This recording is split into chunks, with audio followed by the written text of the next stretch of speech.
Linear diophantine equation, linear diophantine equation,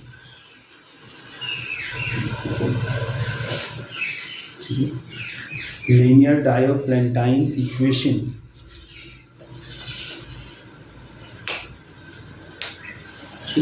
it is let small x and small y be two unknowns, let small x and small y be two unknowns,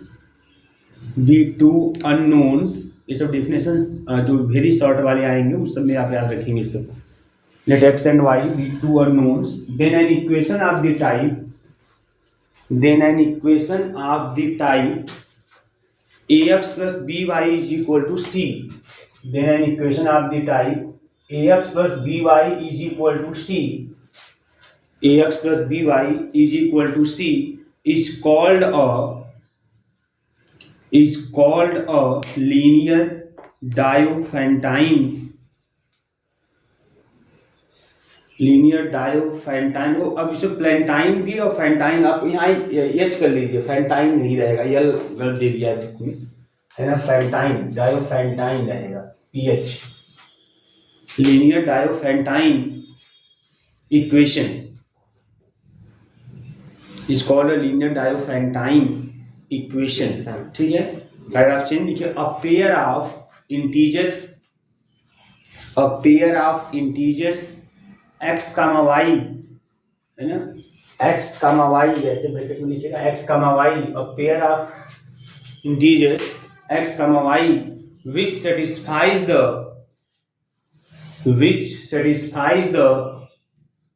linear Diophantine equation,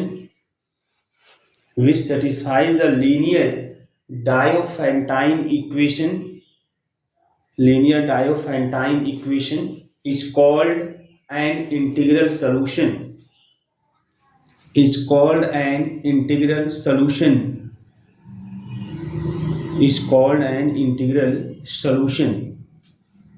Again paragraph change, देखिए, the linear Diophantine equation, इसको तुम star लगा लीजिएगा, ये line बहुत important रहेगी solution के लिए।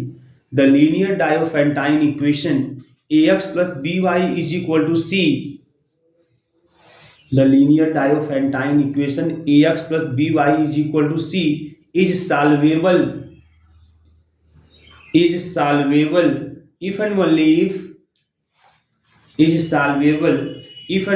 if d divides c,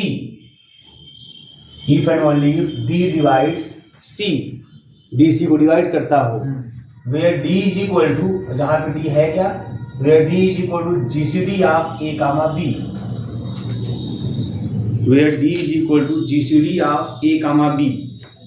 लिखिए आगे, if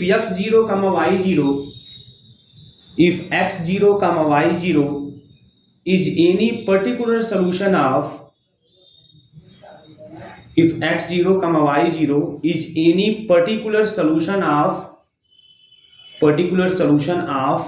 ax plus by is equal to c, then all other solutions are given by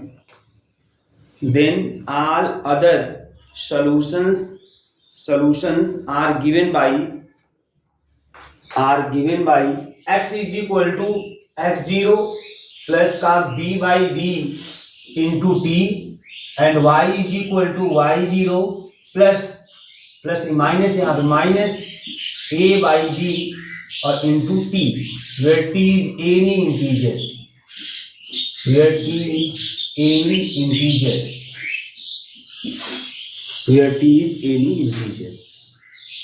ठीक है।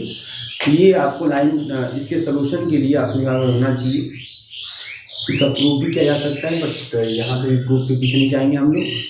इस पर बेस्ड जो क्वेश्चन आपको दिखाई देंगे हो सकते हैं, मे बी पॉसिबिलिटी, ये सब एक्स्ट्रा है, समझ लीजिए, अगर हो सकता है यहाँ से बन सकते हैं। बनेंगे कैसे बनेंगे, कैसे सॉल्व करना है वो सीख लेते हैं हम लोग।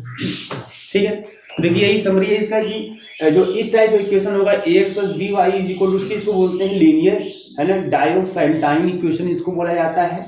ठीक है, अब हाँ लीनियर डायोफेंटाइन इक्वेशन। अब x y की एक ऐसा वैल्यू, x और y की ऐसी वैल्यू जो इस इक्वेशन क्या करता हो, सेटिस्फाई करता हो, उसी x और y की वैल्यू को हम लोग बोलते हैं is the solution of integral solution, is the integral solution of this linear Diophantine equation. एक बात। दूसरी बात, कोई भी लीनियर डायोफेंटाइन इक्वेशन सॉल्वेबल कब होगा, है ना, सॉल्वेबल कब होगा, तो सॉल्वेबल तब होगा जब d c को क्या करता है, डिवाइड करता है। ये नेसेसरी कंडीशन है ना। If d divides c then this linear Diophantine equation is solvable. बात समझ में आ रही है, तो ये सॉल्वेबल होगा। तो ये कंडीशन वाली कभी भी आपको ऐसा क्वेश्चन दे दे और आपसे बोले कि चेक कीजिए कि सॉल्वेबल है कि नहीं है, तो आपको बस ये देखना है कि क्या d डिवाइड्स c है कि नहीं है। या किसी क्वेश्चन को बोले कि सॉल्व कीजिए, ऐसा इक्वेशन आपको दे दे और बोले सॉल्व दिस बोल दिया, तो ऐसे केस में पहले आप चेक करेंगे d डिवाइड्स c है कि नहीं। अगर d डिवाइड्स c होगा देन तभी वो सॉल्वेबल होगा। अगर d c को डिवाइड नहीं करता हो तो तुरंत बोलेंगे, है ना, कि ये आपका जो लीनियर डायोफेंटाइन इक्वेशन है ये सॉल्वेबल नहीं है, इसका मतलब इसका कोई सॉल्यूशन एग्जिस्ट नहीं करेगा। ठीक, जहां पे d क्या होगा, जो आपका ax और y कोएफिशिएंट a और b है उसी का जो जीसीडी होगा वही हमारा d होगा। बस हमारी ये चीज। अच्छा, जरूरी नहीं है कि जो लीनियर डायोफेंटाइन जो इक्वेशन है ना, उसका जो सॉल्यूशन है वो कोई एक सिंगल ही हो। बस हमारी है ना, जरूरी नहीं कि x और y की केवल एक ही वैल्यू जिसको सेटिस्फाई करता हो। ऐसा भी हो सकता है कि x और y की कई वैल्यू उसको सेटिस्फाई कर सकते हैं, ऐसा हो सकता है, कोई समस्या इसमें नहीं है, बहुत बड़ी बात नहीं है। तो अगर मान लीजिए मोर देन वन सॉल्यूशन इस लीनियर डायोफेंटाइन इक्वेशन के एग्जिस्ट करते हैं, तो वो सभी सॉल्यूशन कैसे हम लोग बताएंगे, तो सभी सॉल्यूशन इस इक्वेशन से दिए जाते हैं, जहां पे x = x0 + b by d into t और y = y0 - का a by d into t। इसमें से आप x0 y0 क्या है, इसका कोई पर्टिकुलर सॉल्यूशन, कोई एक सॉल्यूशन x0 y0 है ना, कोई एक सॉल्यूशन हम पता कर लेंगे, है ना। तो ये जो एक सॉल्यूशन हम पता करेंगे वो x0 y0 के नाम से जाना जाएगा, और उसके बाद शेष जो अदर सॉल्यूशन होंगे उनको हम इसी में x0 है ना रख देंगे, y0 रख देंगे, और b t क्या है, a b तो पता ही है आपको, d क्या है gcd आप, और t आपका कोई भी इंटीजर हो सकता है। बस में जो उसको सेटिस्फाई करता हो, t रकम मान रखने पर जो x की वैल्यू है उसको सेटिस्फाई करता हो, ऐसा कोई भी t हमारा हो सकता है। बस में तो ये चीज आपको दिमाग में रहेगा, तो आप किसी भी लीनियर डायोफेंटाइन इक्वेशन को सॉल्व कर सकते हैं। आइए क्वेश्चन की बात करते हैं। ठीक है, ये सब एक्स्ट्रा कौन लीजिए है, भले ही आपके सिलेबस का ही पार्ट है, बट एक तरह से जो पैटर्न है आपके एग्जाम का उसमें एक्स्ट्रा ही समझ लीजिए रहेगा, है ना। अगर बहुत एक तरह से टफ बनेगा तो ये सब क्वेश्चन आएंगे, और जो कि बहुत आसानी से कर लेंगे। देखिए, which of the following, question लिखिएगा, which of the following linear Diophantine equation is, which of the following linear Diophantine equation is, which of the following linear Diophantine equation is, diophantine equation is solvable, diophantine equation is solvable. ठीक है, तो बताया कि भी आपको बताना है कि कौन सा डायोफेंटाइन इक्वेशन आपका सॉल्वेबल होगा, बस इतना ही बताना है आपको। तो क्वेश्चन है नंबर फर्स्ट, 6x प्लस का 51y इज इक्वल टू 22, ये पहला इक्वेशन। दूसरा इक्वेशन 172x प्लस का 20y इज इक्वल टू 1000। बताना है कि इसमें से कौन सा लीनियर डायोफेंटाइन इक्वेशन है जो सॉल्वेबल है, जो सॉल्वेबल है। ठीक है, तो देखिए बहुत सिंपल पता है कौन सॉल्वेबल है। तो सॉल्यूशन आप करेंगे, इसका पता करेंगे कौन सॉल्वेबल है। तो पहला आपका है 6x प्लस का 51y इज इक्वल टू 22, है ना। ये linear Diophantine equation ax + by equal to c type का है, जहां पे a इज इक्वल टू कितना है 6 है, b इज इक्वल टू कितना है 51 है, और c इज इक्वल टू कितना है 21 है। समझ आ रही, यही ना, ये हो गया। अब निकालेंगे d क्या होगा, जो जीसीडी ऑफ a, b होगा, जीसीडी ऑफ a, b, है ना। तो मतलब जीसीडी ऑफ a, b मतलब 6, 51, यही ना, 6, 51। अब देखो हम तो आराम से बता सकते हैं क्या होगा जीसीडी, बट थोड़ा सा पेज भरने के लिए एक तरीका और पैटर्न होगा। तो आप जो डिवीजन लॉगरिथम की प्रॉपर्टी है नंबर 3 उसको लगाते हैं। जैसे 51 को क्या लिख देंगे यहाँ पे, है ना, 6 × 8 प्लस का 3। हाँ सर सही है ना। 51 को अगर हम 6 से डिवाइड करेंगे यही ना भाग, ऐसे ना भाग देते हैं। हाँ, 51 हो गया, 6 से भाग देंगे, 8 बार जाएगा 48, फिर ये 3 आया, फिर इस 3 से इस 6 में भाग देंगे, 2 बार गया है ना, कट गया, इसका मतलब ये 3 ही आपका जीसीडी हो गया। तो उसी चीज को यहाँ पे लिखते हैं कि अब ये हो गया 3 आ गया रिमाइंडर के रूप में, तो फिर 6 को लिखेंगे तो 3 into 2 हो जाएगा 6 और प्लस का रिमाइंडर 0 हो गया। तो इसलिए तो इस 3 को ही क्या बोलेंगे, इस 3 को ही बोलेंगे जीसीडी, है ना। तो हेंस इसके बाद बोलेंगे हेंस जीसीडी ऑफ जो 6,51 है ये आपका 3 आ गया। यही हमारी डी की वैल्यू है, यही हमारा डी है, जो जीसीडी उसको डी बोलते हैं। तो ये डी मतलब 3 है ना, और यह अब चेक करना है क्या यह C22 को डिवाइड कर रहा है क्या, नहीं करेगा। 322 को डिवाइड करेगा, नहीं कर रहा है, तो D does not divide C, D है ना। इसका मतलब यह है कि इक्वेशन जो फर्स्ट है हमारा, equation first is not solvable, यह सॉल्वेबल नहीं है, ये बताना था आपको। ऐसे दूसरा भी चेक करेंगे, कर लीजिए। अब जो दूसरा है, दूसरा इक्वेशन आपका है 172, सेकंड का सॉल्यूशन 172 x प्लस का 20y इज इक्वल टू 1000 है। तो ये आपका ax plus by equal to c type का है, तो a इज इक्वल टू कितना हो गया 172 हो गया, b इज इक्वल टू कितना हो गया 20 हो गया, c इक्वल टू कितना हो गया 1000 हो गया, इस तरीके से। तो यहाँ पे हम जीसीडी निकालते हैं, जीसीडी ऑफ a, b निकालना है हमें, मतलब जीसीडी ऑफ हमें निकालना है 172 और 20 निकालना है हमें, ठीक है। तो बाई यूक्लिडियन एलॉगरिथम जो है ना निकालने का नियम, यूक्लिडियन एलॉगरिथम, ठीक है ना। तो हम क्या करेंगे यहाँ पे 172 में 20 से डिवाइड करेंगे, 172 में 20 से डिवाइड करेंगे तो है ना 8 बार जाएगा, 20 और 160 और प्लस का 12, फिर इस 12 से 20 में भाग देते हैं, 20 हो गया यहाँ पे है ना, तो 12 एक कम 12 और प्लस का 8, फिर इस 8 से 12 में भाग देते हैं है ना, तो 8 एक कम 8 और प्लस का 4, और फिर इस 8 में 4 से भाग देंगे तो 4 दूनी 8 और 0 हो गया। इसका मतलब कि ये कंफर्म होगा जो जीसीडी ऑफ 172 कामा 20 है ये आपका 4 आ गया, ये 4 आ गया, और यही इसी को बोलते हैं डी, इसी को बोलते हैं डी। तो अब जो डी है हमारा, डी मतलब जो 4 है ना, वह सी मतलब 1000 को डिवाइड करेगा, नहीं करेगा, हाँ ये करेगा है ना, विच इम्प्लाइज डी डिवाइड सी है ना। हेंस अगर डी सी को डिवाइड करता है then hence equation first is solvable, इसका मतलब ये इक्वेशन फर्स्ट सॉल्वेबल है। इसके लिए एक्स वाई कोई ना कोई वैल्यू ऐसी मिलेगी जरूर जो इसको क्या करेगा, सेटिस्फाई करेगा। लेकिन यहाँ को अभी सॉल्यूशन नहीं निकालना है, यहाँ पर करना है कि सॉल्वेबल है कि नहीं, ठीक है, ये हो गया तो सॉल्वेबल है, ठीक है मास्टर। तो कुछ नहीं है, ये इक्वेशन देखो ax plus B Y is equal to C type का है, और जो भी equation ax plus B Y equal to C type के होते हैं उसे बोलते हैं लीनियर डायोफेंटाइन इक्वेशन बोलते हैं, ठीक है। अब इसमें यह a b और यह c, अब हम ए बी का जीसीडी निकालते हैं डी, जिसको हम डी बोलेंगे। अगर यह डी इस सी को डिवाइड करेगा तब तो यह इक्वेशन सॉल्वेबल होगा, अगर यह डी इस सी को डिवाइड नहीं करेगा तो सॉल्वेबल नहीं होगा। तो यहाँ जो डी है 4 है, सी जो है 1000 है, डिवाइड करेगा, इसलिए सॉल्वेबल है।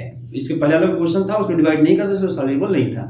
ये क्वेश्चन यही था कि 2 इक्वेशन दिए गए थे, पहला दूसरा बताना था कौन सॉल्वेबल है कौन सॉल्वेबल नहीं है, इतनी ही बात थी। अब हम बात करेंगे अगर सॉल्वेबल होगा तो कैसे हम बताएंगे।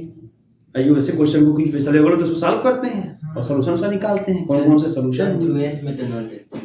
हाँ हो गया ना यहाँ पे पहले। चलिए नेक्स्ट क्वेश्चन की तरफ। क्वेश्चन लिखिएगा determine all solutions, determine all solutions in the integers of the following, determine all solutions in the integers of the following, in the integers of the following Diophantine equation, of the following Diophantine equation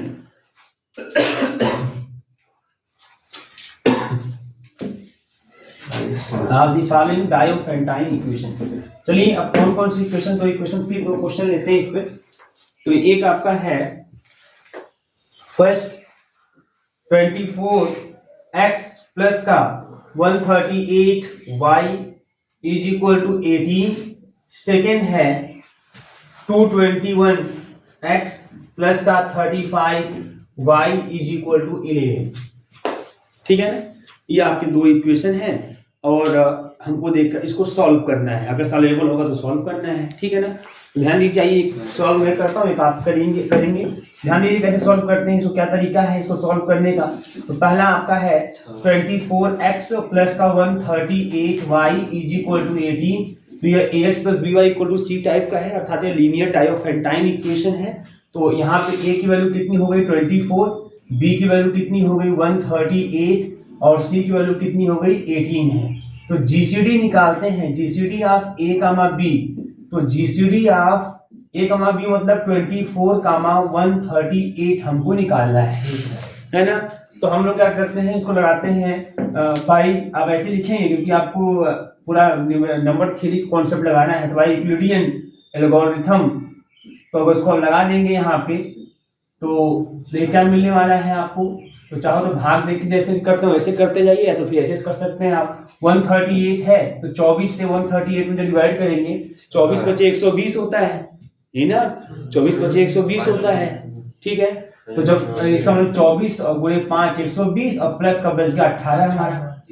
अब 24 को 18 से भाग देंगे तो 18 कम 18 और plus का 6, फिर 18 में 6 से भाग देंगे, 6 3 18 0 आगे, इसका मतलब जो 6 है ना। इसका मतलब जीसीडी आपका 24 138 आपका हो गया 6 हो गया। ये आपका जीसी है ना, ये आपका हो गया आपका जीसीडी। और जीसीडी 6 हो गया, इसको बोलते हैं डी, यही डी होता है जो ए बी का जीसीडी उसको डी नाम बोलते हैं।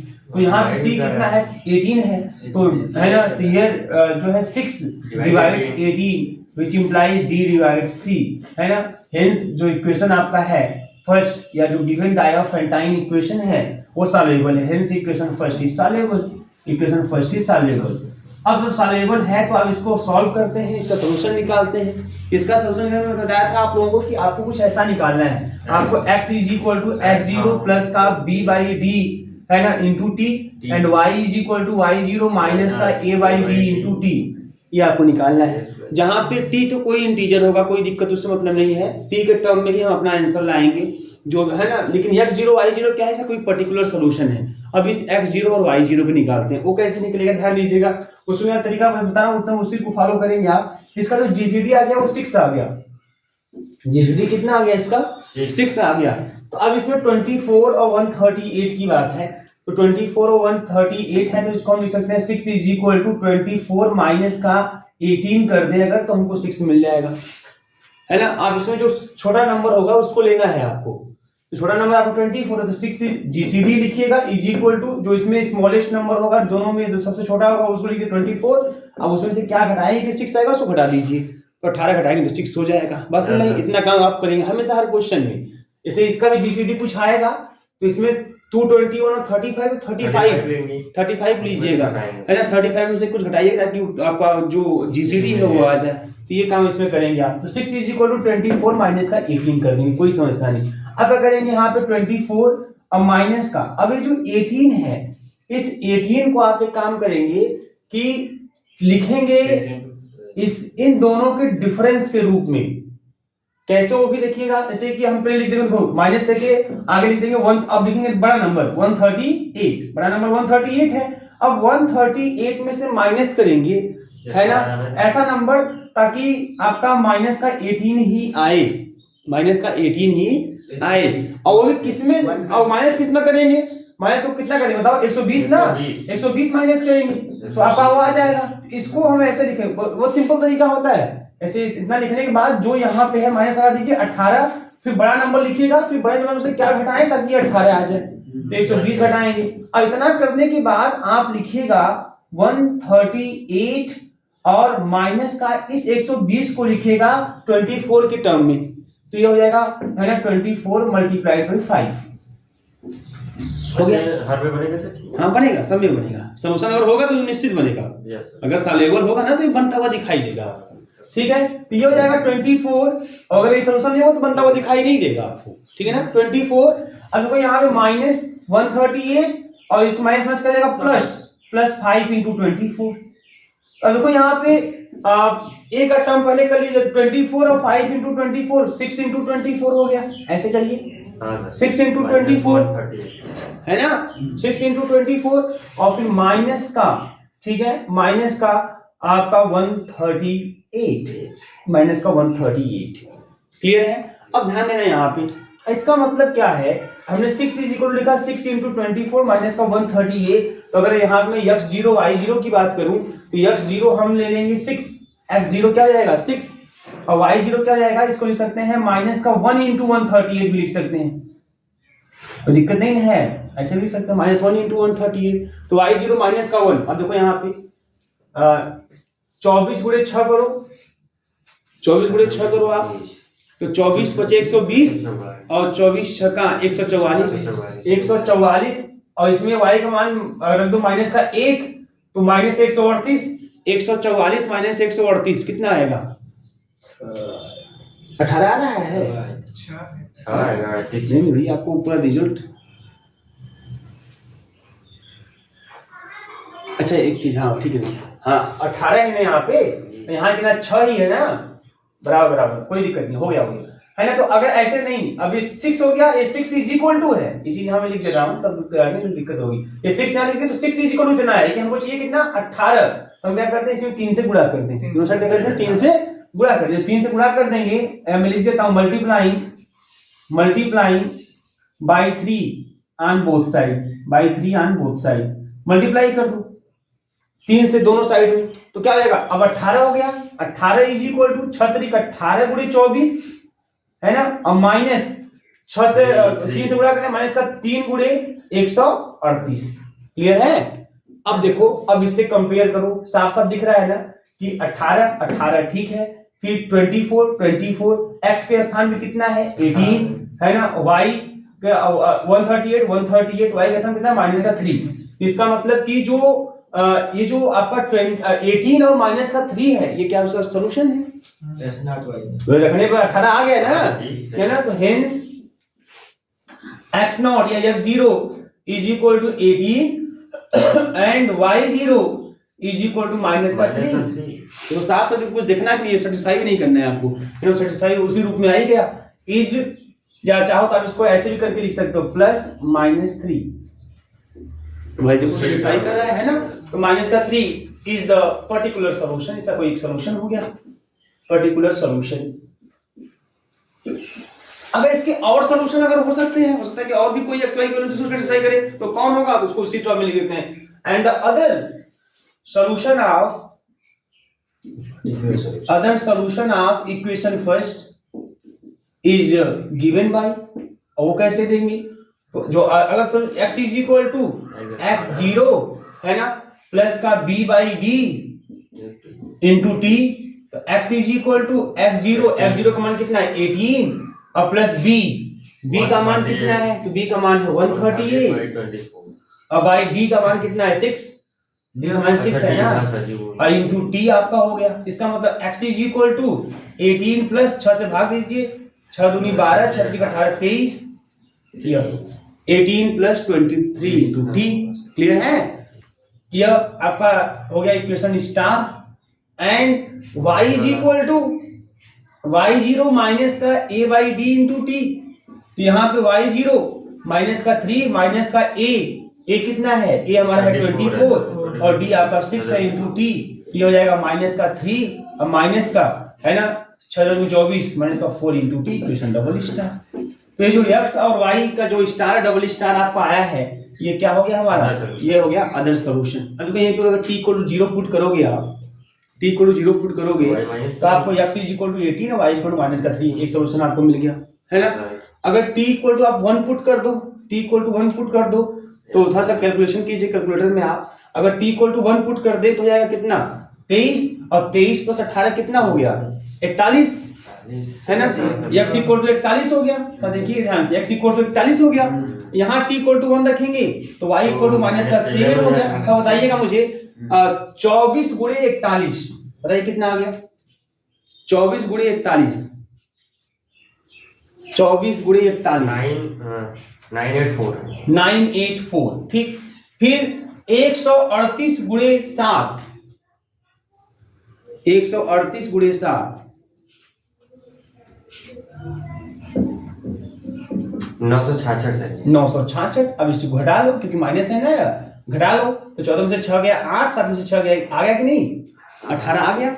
इसका मतलब कि ये जो जब t को 0 रखोगे, जब t को आप 0 पुट करोगे तो जो x और y का मान आएगा, x का मान आ जाएगा आपका 41 और y का मान आ जाएगा जो है माइनस का 7। तो यह भी उसका सोल्यूशन है, सेटिस्फाई कर जाएगा, दिया ना अभी देखा है, सेटिस्फाई कर गया तो ये भी उसका सोल्यूशन है। ऐसे t इक्वल टू आप जो है 1 रख दिए, अब t है हाँ t इक्वल टू 1 हाँ 0 पे तो मान लीजिए 0 पे तो वही खुदा है ना, 0 पे तो वही आएगा जो पर्टिकुलर सोल्यूशन है। t इक्वल टू 1 पे आएगा। ऐसे t इक्वल टू 2 रखोगे ना तब भी आप देखोगे कि जो x और y का मान आएगा वो उसको सेटिस्फाई करेगा। समझ आ रही है ना, तो इस तरीके से करता जाएगा। और ज्यादा कुछ में ना भी करे ऐसी बात नहीं, कुछ में ना भी नहीं भी कर सकता ऐसी बात नहीं है, लेकिन जो भी करेगा वो t का ऐसे मान रखते जाएंगे, आपको मिल जाएगा। इसी इक्वेशन से आपको मिल जाएगा कि अदर सॉल्यूशन क्या है, लेकिन आपको लिख के दिखाना नहीं कि कौन कौन होंगे इतने, है ना। इनफाइनाइट सॉल्यूशन से मिलते जा सकते हैं, बहुत से मिल सकते हैं, लेकिन ये है कि जो भी सॉल्यूशन होंगे वो इसी टर्म में आपको आते हुए दिखाई देंगे। ठीक है, नोट कर लीजिए, ऐसे ही सॉल्व करने हैं। ये वाला देखो, इसमें वो ध्यान देना है, इसमें कोई दिक्कत नहीं। इस वाले में पहले जीसीडी लिखिएगा, इज इक्वल टू जो छोटा नंबर है उसको लिख दीजिएगा, दोनों ए और बी में जो छोटा है उसको लिख दीजिएगा। अब उसमें से क्या घटाएं कि 6 आ जाए, जीसीडी आ जाए, तो उसको जो आएगा घटा दीजिएगा। फिर 24 लिख दिया माइनस, और फिर उसका तुरंत बड़ा नंबर लिखिएगा। अब एक बड़े नंबर में से क्या घटाएं कि 18 आ जाएगा, वो घटा दीजिएगा।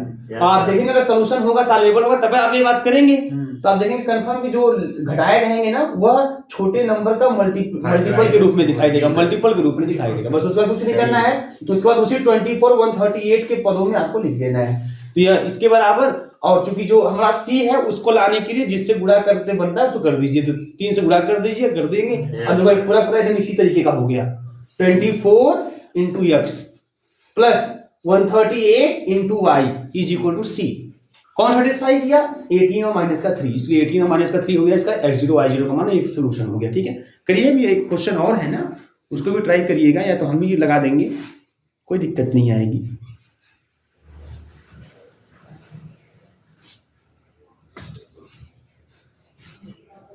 जैसे ये जो GCD 6 है, इस सब अगर नौटंकी अगर आप लोग इसमें हमको कुछ दिक्कतें हो रही, तो एक तरीका और भी आपके पास है, 6 है GCD, हमारे पास ए और बी के रूप में 24 और 138। अब अपने दिमाग लगाना कि 24 में ऐसा क्या गुणा करें, 138 में ऐसा क्या गुणा करें, है ना, ताकि जब इसमें कुछ गुणा करके इसमें कुछ गुणा करके जब इसको इस वाले को इसमें से घटाएं, है ना, तो आपका वो जीसीडी आना चाहिए, है ना। तो ये भी दिमाग लगा सकते हैं। तो 24 गुणे 6 से किया हमने, और फिर 138 में एक गुणा कर दीजिए, 24 भाई पहाड़ पड़ता जाइए आप, है ना। तो देखिए 138 से 138 ज्यादा होगा, तो फिर देखिए कितना घटाने का है, वो ऊंची लाइनियां लिख सकते हैं। जैसे वहां पर तो दिखा रहे हैं जीसीडी इक्वेशन से, वहां पर 6 के बराबर इधर फेंक देते 24 माइनस 18 हो जाएगा। हां, वो तो उल्टा क्रम तो बन ही जाएगा, ऐसी बात नहीं है, लेकिन कारण मतलब यही है कहानी। तो आप ऐसे भी इसको सेटअप कर सकते हैं, लगा सकते हैं, कोई अलग समस्या नहीं है। 22135, तो अगर यहाँ तो इसका जीसीडी आप निकाल दोगे, सेटिस्फाई कर रहा है, देख लो, या 1 तो 1 डिवाइड 11 सॉल्वेबल है। तो देखो इसको इस तरीके से भी आप एक तरीके से आप इसके भी टर्म में, सी के भी टर्म में सेट कर सकते हैं। 11 हम इसको सी के भी रूप में लिख सकते हैं अगर लिखना चाहें नजदीक में। 11 माइनस का 5 into 2 कर दें, अच्छा ठीक है, और फिर इसको 11 माइनस का 5 और 2 को लिखें अब इसके स्मॉलेस्ट के टर्म में, तो 35 और माइनस का 33 कर देंगे, 2 आ जाएगा। अब इसको 11 माइनस का 5 और 35 और माइनस का 3 into 11 कर दें, तब यहाँ पे जाएगा 11 माइनस का 5 into 35 और प्लस का 3 into 11, 3 is 15 हो जाएगा, 5 15 हो जाएगा, 15 15 into 11। अब इसको एक साथ कर लीजिए, 16 into 11 हो जाएगा, माइनस का 5 into 35, 35 वाला टर्म तो आ गया। अब इसको एक काम करते हैं, 16, अब इस 11 को लिखते हैं इसके पदों में, 221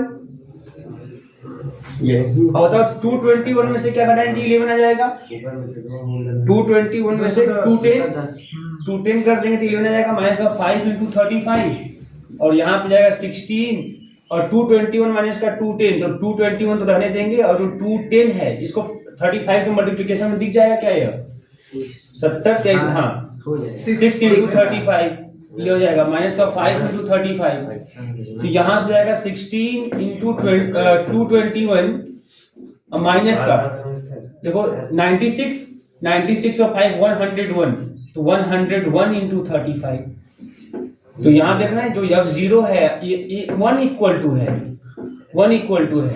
अभी 11 से गुणा कर दो तो 11 से गुणा तो 11 गुणे 16 करो है ना, 11 गुणे 16 करो तो वही 16 दाएं 160 176 176 इंटू 221 माइनस का इसमें करते हैं 11 से गुणा, इसमें 11 से गुणा तो 101 में मतलब 1100 मतलब 11 देख रहे हैं यहाँ पे जो हमको x0 दिख रहा है ना वो 176 है और जो y0 दिख रहा है वह माइनस का 11 हो गया, ये बहुत बड़ा नंबर है।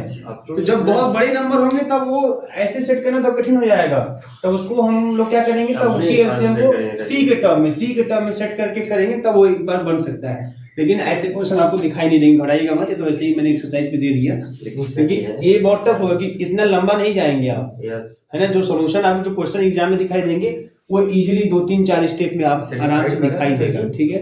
उसी रूप में तो हो गया, सेटिस्फाई नहीं करेगा, उसी रूप का हो गया पूरा तो सेटिस्फाई तो करना ही समझ में आ रही है ना। तो ये ऐसे ही है, मान लीजिए आप अपने प्रैक्टिस लिख कर सकते हैं बट इतने लंबे क्वेश्चन नहीं देंगे अभी लेते हैं। हाँ एक क्वेश्चन से मैं आपको और देता हूँ, देखो आप इसको इजीली कर लेंगे, क्वेश्चन आ सकता है एग्जाम में। जैसे ये क्वेश्चन आपको करना है, अच्छा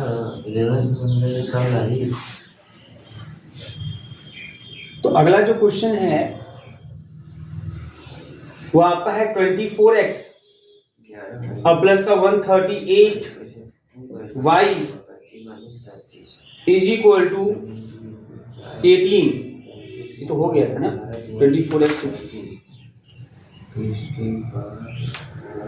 हाँ ये तो हो गया है। नेक्स्ट क्वेश्चन की तरफ वैसे 18x, ये क्वेश्चन ऐसे देखिए 18x प्लस का 5y इज इक्वल टू 48। तो कोई अभी ये क्वेश्चन आपके एग्जाम में आसानी से दिख सकते हैं क्योंकि इसमें बहुत ज़्यादा आपको लंबा प्रोसीजर में नहीं जाना है। 18x प्लस का 5y इज इक्वल टू 48, इसको चेक करो, इसको चेक करिए आप लोग। 18x प्लस का 5y इज इक्वल टू 48, ये देखिए एकदम आराम से इस वाले पैटर्न पे सेट होगा। 18x प्लस का 5y इज इक्वल टू 48।